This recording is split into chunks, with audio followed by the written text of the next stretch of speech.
మన శరీరం మన ఇప్పుడు మనం చూడండి, ముందుకు చేసాం కొన్ని ఆసనాలు, వెనక్కి చేస్తున్నాం కొన్ని ఆసనాలు, కొన్ని పక్కగా చేస్తాం, ఈ పక్క కొన్ని చేస్తాం. అప్పుడు ఏమవుతుందంటే ఒక గుడ్డలో నీళ్ళు ఇట్లా ముంచి, నీళ్ళల్లో ముంచి పిండి ఇటు ఇటు ఎటైతే పిండితే ఆ నీళ్ళంతా కారిపోతాయో అలాగే మన శరీరంలో ఉన్నటువంటి డస్ట్ అంతా కూడా. క్లాస్లో ఉన్నా సార్,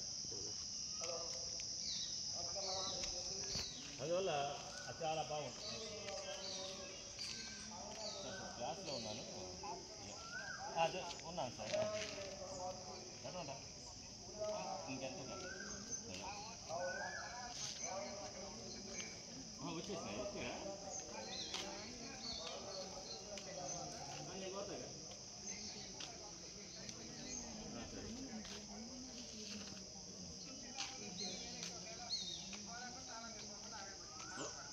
ఓకే సరే, ఆ అమ్మాయికి ఇస్తారు, ఆ అమ్మాయి దింపిస్తుంది, నేను పడుతుంది.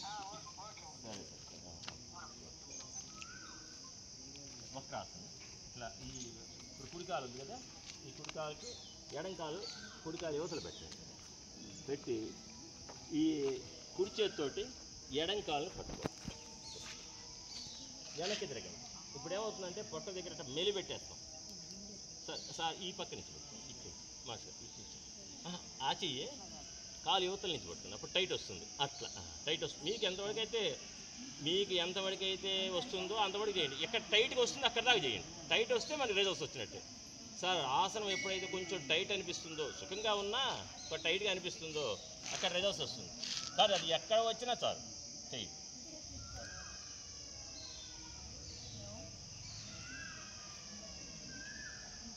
ఓకేనా? అది నెక్స్ట్ ఈ పక్క చేయి, ఈ కాలు ఇటు పెట్టి. ఇది చాలా ఇంపార్టెంట్ అయిన ఆసనం, మంచిది. మన పొట్ట దగ్గర ఉండేటువంటి కండరాలు బాగా పీల్చి శుభ్రంగా తగ్గిపోయి బాగా బాగుంటుంది. బ్రదర్ డోంట్ టాక్, మాట్లాడు బ్రదర్.